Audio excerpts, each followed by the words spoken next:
అదే RTV app వార్తల్ని క్షణాల్లో చదివే అవకాశం ఉంటుంది. ఒక న్యూస్ పేపర్, ఒక టెలివిజన్ ఛానల్ మీ చేతుల్లో ఎప్పుడూ ఉంటాయి. అనంతపూర్ జిల్లాలో ఉన్నటువంటి ఆర్డిటి రూరల్ డెవలప్మెంట్ ట్రస్ట్కి సంబంధించి సేవలు అనేది ఆర్టీవీ ప్రత్యేకంగా ప్రతి ఎపిసోడ్ని అందిస్తున్నటువంటి నేపథ్యం. ముఖ్యంగా ఇది ఎవరికి అగనెస్ట్ కాదు, ఎవరికి సానుకూలం కాదు. దీన్ని మాత్రం ప్రతి ఒక్కరు గుర్తించాలని ఆర్టీవీ కోరుతుంది. ముఖ్యంగా ఇక్కడ ఉన్నటువంటి సర్వీసెస్ గురించి ప్రతి ఒక్కటి ప్రజలకు కావచ్చు, ఇలాంటి ఇతర అందరికీ తెలియజేయాలనే ఉద్దేశంతో మరో ప్రత్యేకమైనటువంటి సర్వీస్ హెచ్ఐవి ఏఆర్టీ సెంటర్ అనేది దాదాపు 20 సంవత్సరాల క్రితం ఇక్కడ ప్రారంభమైనటువంటి సేవలు చాలా అద్భుతంగా ఒకానొక దశలో ప్రభుత్వ హాస్పిటల్లోనే పేషెంట్లు దగ్గరికి రానివ్వలేని పరిస్థితులు నుండి ఈరోజు ఏకంగా ఏదైతే ఉందో ట్రీట్మెంట్ ఇచ్చి వాళ్ళని మామూలు ఏదైతే ఉందో సగటు మనిషి ఎలా జీవిస్తాడో ఆ రకంగా జీవించేందుకు ఉన్నత ప్రమాణాలతో ఇక్కడ ట్రీట్మెంట్ అందిస్తున్నటువంటి నేపథ్యం. ఇటువంటి పరిస్థితుల్లోనే సీనియర్ డాక్టర్ మనోరంజన్ మనతో ఉన్నారు. దాదాపు 20 ఇయర్స్గా ఇక్కడ సేవలు అందిస్తున్నటువంటి నేపథ్యం. సార్ నమస్తే. సార్ నమస్తే. సార్ ఈ ఏఆర్టీ సెంటర్ అనేది దాదాపు 20 ఇయర్స్ బ్యాక్ ఏర్పాటు చేశారని చెప్తున్నారు. ఏంటి సార్ ఆ విశేషాలు ఏమని చెప్పగలరు? అవునండి, మనం ఎక్కడైతే మాట్లాడుకుంటున్నామో ఈ విభాగాన్ని కేర్ అండ్ సపోర్ట్ సెంటర్ అంటారు. ఈ విభాగం వచ్చేసి ప్రత్యేకంగా హెచ్ఐవి పేషెంట్లను దృష్టిలో ఉంచుకొని వాళ్ళకి సేవలు అందించాలన్న ఆలోచనతో 2006లో మొదలైందండి. 2006 నుంచి కూడా ఇక్కడ మెయిన్ మోటో వచ్చేసి హెచ్ఐవి పాజిటివ్ పేషెంట్లకి, టీబీ పేషెంట్స్కి కంప్లీట్గా free of cost treatment provide చేయాలన్నదే ఉద్దేశంగా స్టార్ట్ అయిన డిపార్ట్మెంట్ ఇది. దాంట్లో భాగంగా ప్రస్తుతానికి 20 సంవత్సరాల్లో దాదాపుగా 40,000 మంది ఈ 4 రాష్ట్రాలకు సంబంధించి ఆంధ్ర, తెలంగాణ, కర్ణాటక, తమిళనాడు ఈ 4 రాష్ట్రాలకు సంబంధించి దాదాపుగా 40,000 మంది పైచిలుకు రోగులు ఇక్కడ రిజిస్టర్ అవ్వబడ్డారు ఇంతవరకు. ఈ సేవలు చాలా పై స్థాయిలో జరగడం, చాలా మంచి సేవలు అందుబాటులో ఉండడంతో గవర్నమెంట్ కూడా ముందుకు వచ్చింది. పీపీపీ మోడల్లో ఒక ఏఆర్టీ సెంటర్ కేంద్రాన్ని ఇక్కడ ఏర్పాటు చేయాలన్న ఆలోచనతో 2012వ సంవత్సరంలో మొట్టమొదటిసారిగా ఒక ఏఆర్టీ సెంటర్ మొదలైందండి. ఆ ఏఆర్టీ సెంటర్ కింద హెచ్ఐవి పేషెంట్లకు మందులు గవర్నమెంట్ తరపునే ఇవ్వటం జరిగింది. పైగా మందులు మాత్రమే కాదు, రక్త పరీక్షలు, మిగతా అడ్మిషన్లో ఉన్నప్పుడు వాళ్ళకు కావాల్సిన సేవలు ఏవైనా కూడా కంప్లీట్లీ ఫ్రీ ఆఫ్ కాస్టే మనం ప్రొవైడ్ చేయడం జరుగుతూ ఉంది. ఇప్పటి వరకు దాదాపుగా రోజుకు 250 నుంచి 300 మంది ఇక్కడ ఓపీకి అటెండ్ అవుతారండి. దాదాపుగా 20 నుంచి 30 మంది ఒక రోజులో అడ్మిట్ అయ్యే అవకాశం ఉంది. ఈ అడ్మిషన్ విభాగం చూసుకుంటే మనం దాదాపుగా 84 బెడ్లు ఉన్నాయండి. ఇది దాదాపుగా దక్షిణ భారతదేశంలో ఎక్కడా లేనటువంటి ఫెసిలిటీ ఇది. కేవలం హెచ్ఐవి పేషెంట్లకు మాత్రమే 84 బెడ్ల పడకల ఆసుపత్రి ఉండడం అనేది, అంటే ప్రభుత్వ హాస్పిటల్లో కూడా ఇంత భారీ ఎత్తున లేవండి. ఇంత భారీ ఎత్తున ఎక్కడా కూడా లేవు. ఇది ఒక్క చోట మాత్రమే ఇంత భారీగా సేవలు దొరుకుతూ ఉన్నాయి. అన్నీ కూడా ఫ్రీ ఆఫ్ కాస్టే దొరుకుతూ ఉన్నాయి.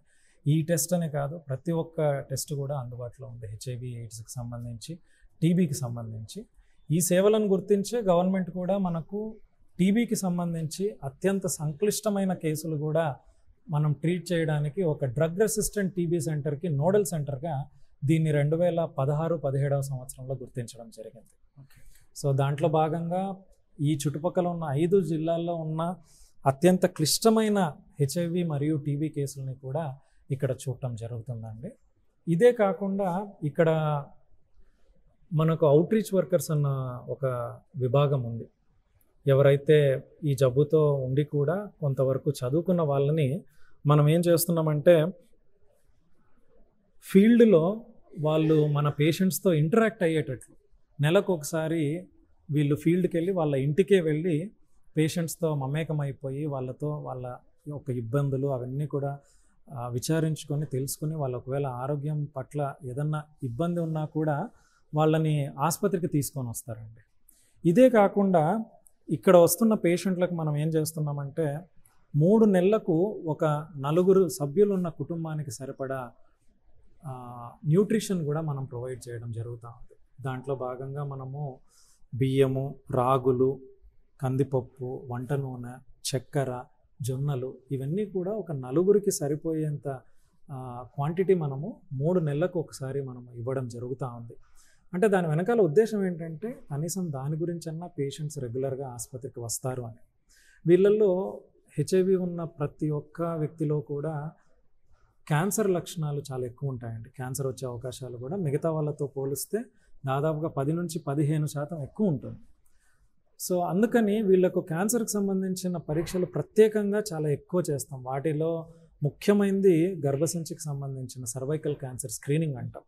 ఇక్కడ ఉన్న ప్రతి పేషెంట్కి 6 నెలలకు ఒకసారి విధిగా ఆ పరీక్ష చేయటం జరుగుతుంది. అది చేయటం వల్ల దాదాపుగా ఒక 40-45 మందిని ఇప్పటి వరకు మనము క్యాన్సర్ నుంచి మనం కాపాడగలిగినాం. అది స్టార్టింగ్ స్టేజ్లోనే మనం గుర్తించి దానికి సంబంధించిన ట్రీట్మెంట్, ఆపరేషన్ చేయించి వాళ్ళ జీవితాన్ని మనము కాపాడగలిగినాం.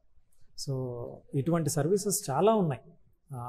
ఒక హెచ్ఐవి పేషెంట్కి ముఖ్యమైనది ఏంటంటే కౌన్సిలింగ్ అండి. వాళ్ళు జీవితాంతం వాళ్ళ మందులు వాడాలా అనేది నొక్కి మరీ చెప్పి వాళ్ళు మందులు వాడే విధంగా చేసే కౌన్సిలర్లు మా డిపార్ట్మెంట్కి పెద్ద బలం. సో దాదాపుగా ఇక్కడ ఒక 20 మంది కౌన్సిలర్లు ఉన్నారండి ఓపీలో, ఐపీలో. వాళ్ళందరూ కూడా దాదాపుగా 10-15 సంవత్సరాల నుంచి హెచ్ఐవి పేషెంట్ల కౌన్సిలింగ్లో నిష్ణాతులైన వాళ్ళు ఉన్నారు. వాళ్ళు ఒక రోగి రాగానే ఆయనకు ఏ విధంగా వచ్చింది, వాళ్ళు ఎటువంటి జాగ్రత్తలు తీసుకోవాలి, ఎటువంటి ఆహారపు అలవాట్లు వాళ్ళు కంట్రోల్లో పెట్టుకోవాలి, ఏ విధంగా వాళ్ళు ఒక నార్మల్ లైఫ్ని లీడ్ చేయొచ్చు అనే దాన్నే మేము ముఖ్యంగా భావిస్తామండి. వాళ్ళని ఒక నార్మల్ లైఫ్ వాళ్ళకు చూపిస్తాం. అప్పుడు పేషెంట్కి జీవితం పైన తను కోల్పోయిన హోప్ మళ్ళీ వెనక్కి వస్తుంది. ఆ విధంగా ఇక్కడ చిన్న బిడ్డల్ని, ఒకప్పుడు తల్లిదండ్రులు లేని బిడ్డల్ని వాళ్ళని వదిలిపెట్టిపోయిన సందర్భాలు ఉన్నాయి, బంధువులు తీసుకొచ్చి వదిలివేసిన సందర్భాలు ఉన్నాయి. వీళ్ళందరూ కూడా మన దగ్గర బాయ్స్ హాస్టల్లో, గర్ల్స్ హాస్టల్లో దాదాపుగా 100కు పైచులకు చిన్నారులు మన దగ్గర చదువుకుంటున్నారు. వాళ్ళందరికీ సైకిల్ ప్రొవైడ్ చేస్తారు. అందరూ పాజిటివ్ పిల్లలే. వాళ్ళల్లో సగం పైగా వ్యక్తులు తల్లిదండ్రులు పూర్తిగా లేని వాళ్ళు, కొంతమంది తల్లిదండ్రుల్లో ఒక్కరు లేని వాళ్ళు, ఆర్ఫన్స్, సెమీ ఆర్ఫన్స్ ఉన్నారు. వాళ్ళలో చక్కగా చదువుకున్నారు. చాలామంది ఇప్పుడు నర్సులుగా, కొంతమంది డాక్టర్ కోర్సులు చదువుతున్న వాళ్ళు కూడా ఉన్నారు. సో ఇదంతా కూడా ఒక 2 దశాబ్దాల కష్టం అండి. వాళ్ళందరినీ చాలా జాగ్రత్తగా చూసుకుంటూ ఇప్పుడు చాలామంది మంచి మంచి ఉద్యోగాల్లో ఉన్నారు. వాళ్ళు 10th ఆర్ఫన్స్ పిల్లల్ని నెక్స్ట్ ఏంటి సార్, ఎడ్యుకేషన్ అయిపోయిన తర్వాత ఏంటి వాళ్ళ ప్లాన్ ఏంటి? ఎట్లా వాళ్ళకి కావాల్సిన కెరియర్ కౌన్సిలింగ్ కూడా ఆర్డిటి ఇప్పిస్తుంది. వాళ్ళు ఒకవేళ మోటివేట్ అయ్యి ఈ హెచ్ఐవి రోగుల పట్ల ఈ సేవలోనే మేము ఉంటాము అంటే వాళ్ళకి డెఫినెట్గా మా దగ్గర ప్రిఫరెన్స్ ఉంటుంది వర్క్లో. వాళ్ళని డేటా ఎంట్రీ ఆపరేటర్లుగా తీసుకుంటున్నాము, నర్సెస్గా తీసుకుంటున్నాము, అడ్మినిస్ట్రేటివ్ స్టాఫ్లో తీసుకుంటున్నాము. ఎక్కడ కుదిరినా మేము వాళ్ళకు ఎంప్లాయ్మెంట్ ఆపర్చునిటీ ఇవ్వడానికి మేము ప్రాముఖ్యత ఇవ్వడం జరుగుతుంది. లేదు వాళ్ళు బయట ఏమైనా ట్రైనింగ్స్ తీసుకోవాలనుకున్నా కూడా వాటికి సంబంధించి మేము వాళ్ళకు కోచింగ్ ఇప్పించి వాళ్ళకి ఎంప్లాయ్మెంట్లో తీసుకెళ్ళే ఏర్పాటు చేస్తాం. అంటే ఫుడ్కి సంబంధించి మెటీరియల్ కూడా డిస్ట్రిబ్యూషన్ చెప్పారు. ఎంత ప్రాజెక్ట్ కాస్ట్ ఎంత సార్? దాదాపుగా 1.6 కోట్లు సంవత్సరానికి పడుతుంది. అంత వెచ్చించి కేవలం పేషెంట్ వాళ్ళ కుటుంబము రెగ్యులర్గా మిస్ అవ్వకుండా సెంటర్కి రావాలన్న ఉద్దేశంతో అది స్టార్ట్ చేసాము. దాని యొక్క ఫలితాలు కూడా చాలా బాగున్నాయి. చాలా రెగ్యులర్గా వస్తున్నారు, వచ్చి మందులు తీసుకెళ్తున్నారు. ఆరోగ్యాలు అంటే ఎస్పెషల్లీ సార్ సరైన ఫుడ్, మెడిసిన్ తీసుకుంటే లైఫ్ స్పాన్ కూడా పెంచుకోవచ్చు. హెచ్ఐవి వచ్చింది భయపడాల్సిన పని లేదు. అది ఒకప్పటి ఇదండి. ఇప్పుడు అట్లా లేదు. ఇప్పుడు చాలా మంచి మందులు వచ్చినాయి, చాలా తక్కువ సైడ్ ఎఫెక్ట్స్ ఉన్నాయి. కావాల్సిందంతా కూడా రెగ్యులర్గా మందులు తీసుకోవటం, క్రమం తప్పకుండా 6 నెలలకు ఒకసారి, సంవత్సరానికి ఒకసారి చేయించుకోవాల్సిన పరీక్షలు చేసుకుని మనకు మందులు సరిపోతున్నాయా లేదా, ఏమైనా మందులు వేరే వాడుకోవాల్సిన అవసరం ఉందా అనేది ఒక్కటి చూసుకోవాల్సిన అవసరం అంతే. ఇప్పుడు మనము హెచ్ఐవి వచ్చిన రోగి పెళ్లి చేసుకోకూడదు, ఒకవేళ పెళ్లి చేసుకుంటే పిల్లల్ని కనకూడదు, పిల్లలకు వస్తుంది అనేది ఉండేది. ఇప్పుడు అలా లేదండి. ఇప్పుడు దాదాపుగా గత 5 సంవత్సరాల్లో వ్యక్తి ప్రెగ్నెంట్ అయ్యి పిల్లల్ని కనిన తర్వాత ఆ పిల్లల్ని ఫాలోఅప్ చేస్తూ టెస్ట్ చేసిన తర్వాత ఆ పిల్లలకి ఎవ్వరికి కూడా జబ్బు లేదు, ఒక్కరంటే ఒకరికి కూడా. సో అంత చక్కనైన మందులు వచ్చినాయి. ఆ తల్లి నార్మల్ డెలివరీనే చేసుకోవచ్చు, తన పాలు తన బిడ్డకి ఇవ్వచ్చు, నార్మల్ లైఫ్ లీడ్ చేయొచ్చు. ఇవన్నీ అవకాశాలు ఎప్పుడు ఉంటాయంటే మందులు క్రమం తప్పకుండా వేసుకున్నప్పుడు మాత్రమే. సో ఆ క్రమం తప్పకుండా వేసుకోవాలి అనే దానిపైన మాత్రమే వాళ్ళు ఇబ్బందుల్లో ఉన్నప్పుడు వాళ్ళు మాకు ఫోన్ చేస్తారు. సార్ ఈరోజు ఆసుపత్రి ఉందా లేదా, మాకు ఇట్లా ఈ ఇబ్బంది ఉంది, అమ్మ ఇది చాలా చిన్నదే, మీరు పక్కన ఎక్కడైనా చూపించుకోండి, లేదు ఇది ప్రమాదకరము, ఇది రియాక్షన్స్కి సంబంధించి మీరు వెంటనే రండి. సో అర్ధరాత్రి అయినా కూడా మాకు ఓవర్ నైట్ కడప నుంచి నైట్ అంతా అడ్మిషన్స్ వస్తూనే ఉంటాయి. సో వాళ్ళందరూ ఒకవేళ ఈ ఆసుపత్రి లేదు అంటే ఎక్కడికి వెళ్తారనేది మాకు తెలియటం లేదు. సో అటువంటి పరిస్థితి.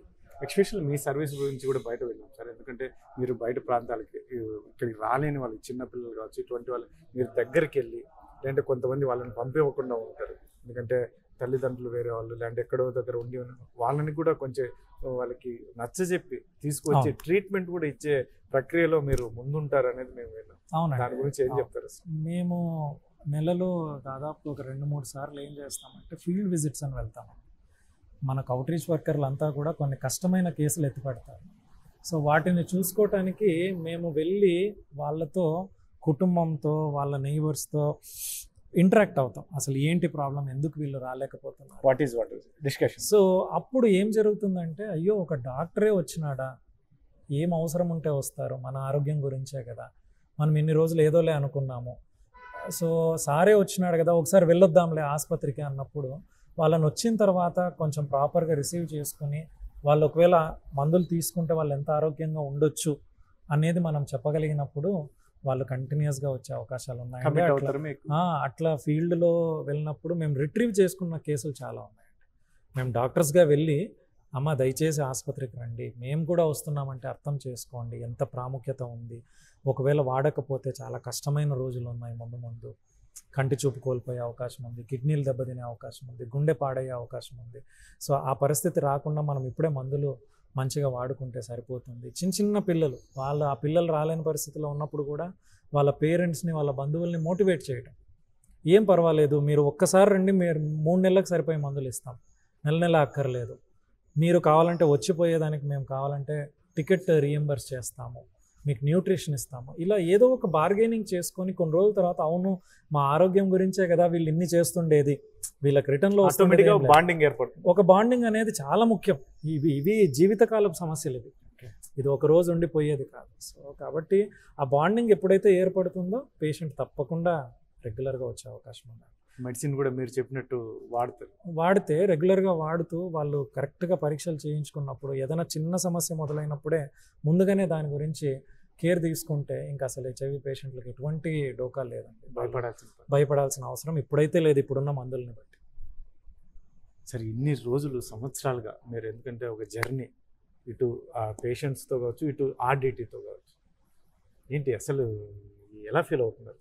మేము ఆర్డిటీలో పనిచేయడం తప్పకుండా నేనే కాదు, ప్రతి ఒక్క ఎంప్లాయీ కూడా ఒక అదృష్టంగానే భావిస్తారండి. ఎందుకంటే సర్వీసెస్ చాలా స్ట్రైట్గా ఉంటాయి, చాలా క్లియర్గా ఉంటాయి.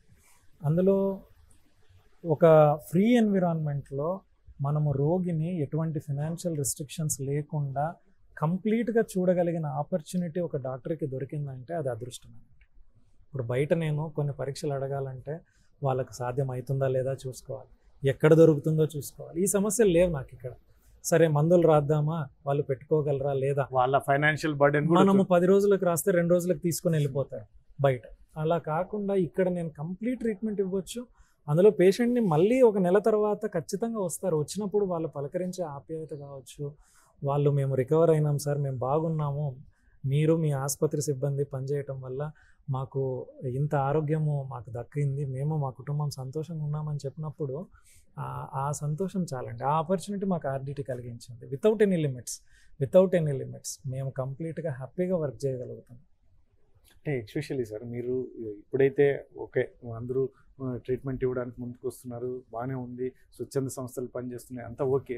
స్టార్టింగ్ టైంలో అసలు పేషెంట్ని దగ్గరికి రానివ్వాలంటేనే భయపడే పరిస్థితి. అవును, మేము కూడా భయపడ్డాం స్టార్టింగ్లో చెప్పాలంటే. కాకపోతే మాకు అనుభవం కొద్దీ మా సీనియర్స్ కొంతమంది చెప్పటం, ఏమీ కాదు అని ధైర్యం చెప్పటం, ఆ తర్వాత మాకు డాక్టర్లను తెచ్చుకోవడం కూడా చాలా కష్టంగా ఉండిందండి. చేరిన కొన్ని రోజులు ఉంటారు, వెళ్ళిపోతారు. సో డాక్టర్స్ని, నర్సెస్ని, కౌన్సిలర్స్ని మోటివేట్ చేసుకుంటూ మేము ఇన్నేళ్ల నుంచి ఉన్నాం, మాకేం కాలేదు, మీరు ధైర్యంగా ఉండండి, మీరు హ్యాపీగా పనిచేయచ్చు, ఏమీ కాదు. ఇప్పుడు డాక్టర్లు పాపం మోటివేట్ అయ్యి వస్తారు, వాళ్ళ ఇంట్లో వాళ్ళకి ఇష్టం ఉండదు, భయం అంతే, కొంతవరకు స్టిగ్మా ఉంటుంది. అవన్నీ కూడా క్లియర్ చేసుకుంటూ మనము టీంని ముందుకు తీసుకెళ్ళాలి. చాలా కష్టమైన పని అండి, కాన్స్టెంట్గా మోటివేట్ చేసుకోవాలి. దానికి మాకు అడ్మినిస్ట్రేషన్ నుంచి చాలా మంచి సపోర్ట్ ఉంది. అందుకనే మేము ఇంత ఫ్రీగా, ఇంత హ్యాపీగా, ఇంత సాటిస్ఫైడ్గా మేము కూడా వర్క్ చేయగలుగుతాం. ఒక విషయం సార్ స్ట్రైట్గా అడుగుతున్నాను, ఎందుకంటే ఇంత మటుకు సర్వీస్ ఏ సిటీలోనూ ఎక్కడైనా చేసి ఉంటే, అంటే ఎస్పెషల్లీ ఆర్డిటీ వెల్యుయేషన్ కోరుకోకపోవడమేనా, ఇది చాలామందికి తెలియకపోవడము, ఈ పబ్లిసిటీ స్టంట్ అనేది లేకపోవడమే అంటారా? ఏమోనండి, నేను కామెంట్ చేయలేను దాని గురించి. కాకపోతే నిజమేనేమో ఆర్డిటి గురించి ఎక్కువ బయట ప్రజలకు తెలియదు. మేబీ ఎక్కువ ఈ సర్వీసెస్ జరుగుతున్నాయి, ఇంత పెద్ద ఎత్తున జరుగుతున్నాయి, ఇంత ఫ్రీ ఆఫ్ కాస్ట్లో జరుగుతున్నాయి అనేది నిజంగా బయట సమాచారం లేదేమో. మరి ఎప్పుడు కూడా ఆర్డిటి ఆ విధంగా ఆలోచించలేదు, చూడలేదు, ఆ విధంగా చూడలేదు. ఓన్లీ సేవ చేసుకుంటూ వెళ్ళటం మాత్రమే మేము గమనించుకున్నాం. మీ మేనేజ్మెంట్ కూడా అదే చెప్తుందా, ఎస్పెషల్ ఓన్లీ సర్వీస్ అంటుంది? అంతేనండి, అంతే, నథింగ్ ఎల్స్, ఓన్లీ సర్వీసే. మాకు ఎటువంటి బ్యారియర్స్ లేవు సర్వీస్ ఇవ్వటానికి. మాకు మందులు అయిపోయినాయంటే మందులు రెడీ అవుతాయి, మాకు పలానా పరీక్షలు ఇబ్బంది అవుతున్నాయంటే పరీక్షలు మేము కంప్లీట్గా చేయగలుగుతున్నాం. ఎక్కడ కూడా మాకు ఎటువంటి ప్రాబ్లము అబ్స్టకిల్ ఏది లేకుండా చేయగలుగుతాం అడ్మినిస్ట్రేషన్ అనేది. సో కాబట్టి మేము కూడా ఇంత హ్యాపీగా పనిచేయగలుగుతాం. No second thought, only no, not at all, not at all. ఇన్నేళ్ల సర్వీస్లో ఎప్పుడు కూడా అటువంటి సెకండ్ థాట్ అనేది ఏమీ లేదు. సార్, ఇప్పుడున్న సిచ్యువేషన్లో పూర్తిగా మీ నోటీస్లో కూడా ఉంటుంది. ఎందుకంటే ఒకవేళ ఎఫ్సిఆర్ఏ అనేది మనకు రెన్యువల్ కాకపోతే వచ్చే సమస్యలు ఎక్కువ ఇంపాక్ట్ మీరు కూడా, మీలాంటి వాళ్ళు కూడా రోడ్డు మీద పడే పరిస్థితి ఉంటుంది. ఎందుకంటే మీరు కొన్ని సంవత్సరాలుగా ఇక్కడే సేవ చేస్తూ ఉన్నారు, మీ స్టాఫ్ కావచ్చు, ఇంతకంటే ఎక్కువగా ప్రజలు కూడా ఇంపాక్ట్ అయ్యే పరిస్థితి ఉంటుంది. ఏం చెప్తారు దాని గురించి అసలు? ఇది నిజంగా ఊహించని సమస్య. అన్ని రకాలుగా ఒక కుటుంబం అనేది ఈ 2 జిల్లాల్లో ఒక ఎడ్యుకేషన్ కావచ్చు, ఆరోగ్యం కావచ్చు, ఉపాధి కావచ్చు, అన్ని రకాలుగా ఏదో ఒక రకంగా ఆర్డిటి అనేది ప్రతి కుటుంబంలో ఉంది ఈ 2 జిల్లాల్లో. ముఖ్యంగా ఎస్సీ ఎస్టీ కమ్యూనిటీస్లో కావచ్చు, టార్గెటెడ్ కమ్యూనిటీస్లో కావచ్చు, ఏదో ఒక ఆస్పెక్ట్లో ఆర్డిటి అనేది ఉంది. అటువంటప్పుడు ఆర్డిటి అనేది లేదు అనేది ఊహించుకోవాలంటే కుటుంబంలో ఒక సభ్యుడు లేననేది ఊహించుకోవాలి. అంత ఇబ్బంది ఉంటుంది తప్పకుండా. చాలామంది ఉన్నారు, డిజేబుల్డ్ విమెన్, డిజేబుల్డ్ చిల్డ్రన్ ఉన్నారు, డెఫ్ అండ్ డమ్ చిల్డ్రన్ ఉన్నారు, హెచ్ఐవి పాజిటివ్ పీపుల్ ఉన్నారు, టీబీ రోగులు ఉన్నారు, చాలామంది ఉన్నారు. వీళ్ళందరికీ కూడా తప్పకుండా చాలా పెద్ద సమస్యనే. మేబీ ఇక్కడ కాకుండా ఏంటి అనేది ఇంతవరకు వాళ్ళకు ఎప్పుడు రాలేదు ఈ ఆలోచన. ఒకవేళ ఈ ఆసుపత్రి లేకపోతే ఏంటి అనేది మేము అనుకోవటం ఏంటంటే వాళ్ళకు ఇటువంటిది ఇంకొక వసతి అయితే ఎక్కడ లేదండి. ఇంత సంతోషంగా వచ్చి ట్రీట్మెంట్ తీసుకుని వెళ్ళిపోయే ఫెసిలిటీ ఇంకెక్కడా లేదు. మరి ఏం జరుగుతుంది? నేను కూడా డిస్కషన్ చేశాను సార్ పేషెంట్స్ దగ్గర. అందు కూడా ఎలా ఉంటుంది ఒకవేళ ఇన్ కేస్ మనకు ఒక నెగిటివ్ వార్త ఏదైనా వింటే ఎట్లా అంటే, మాకు అసలు ఊహల్లో లేదు సార్, మేము ఇక్కడ నుంచి ఎక్కడికి ట్రీట్మెంట్కి వెళ్ళాలో, అసలు ఏ ఊరికి వెళ్ళాలో కూడా మాకు తెలియదు. ఎందుకంటే మాకు ఏ చిన్న ఆరోగ్య సమస్య వచ్చిందంటే మాకు బత్తలపల్లి ఆర్డిటి అనేది అంటే ఒక పాజిటివ్గా వినే అవకాశం ఉందంటారా? అది ఏమో వేచి చూడాలండి. సెంట్రల్ గవర్నమెంట్ ఒకవేళ మన సర్వీసెస్ ఖచ్చితంగా అవసరము ఈ జిల్లాలో అనేది గుర్తిస్తే మటుకు తప్పకుండా మళ్ళీ పర్మిషన్స్ వస్తాయని ఆశతో ఉన్నాము. ఒకవేళ రాకపోతే ఇలా అనేది నిజంగా చాలా ఇంకా అటువంటి ఆలోచన చేయటానికి కూడా ధైర్యం సరిపోవట్లేదు. ఎందుకంటే ఈ పేషెంట్స్కి మరో ఫెసిలిటీ అంటూ లేదు ఇటువంటిది. వీళ్ళందరూ మరి ఎక్కడికి వెళ్తారు, ఎలా వాళ్ళ ఇబ్బందులు తీర్చుకుంటారు, మనలాగా మాట్లాడగలిగిన వాళ్ళు, మనలాగా ఆదరించగలిగిన వాళ్ళు ఇంకొక వసతి ఉందా లేదా అనేది ఆలోచిస్తే మాత్రం ఖచ్చితంగా లేదనే చెప్పొచ్చు. కూడా ఇటువంటి ఫెసిలిటీ, ఇంత క్వాలిటీ సర్వీసెస్ కూడా మీరే చూసుంటారు. ఈ ప్రెమిసెస్ చూసినా, ఈ క్వాలిటీ ఆఫ్ సర్వీసెస్ చూసినా కూడా ఈ రేంజ్ ఆఫ్ సర్వీసెస్ ఇంకెక్కడ కూడా ప్రొవైడ్ అయ్యే అవకాశం కూడా లేదండి. ఒకవేళ రాకపోతే ఏంటనేది నేను చెప్పలేకపోతున్నాను. Yes, thank you sir. Thank you very much.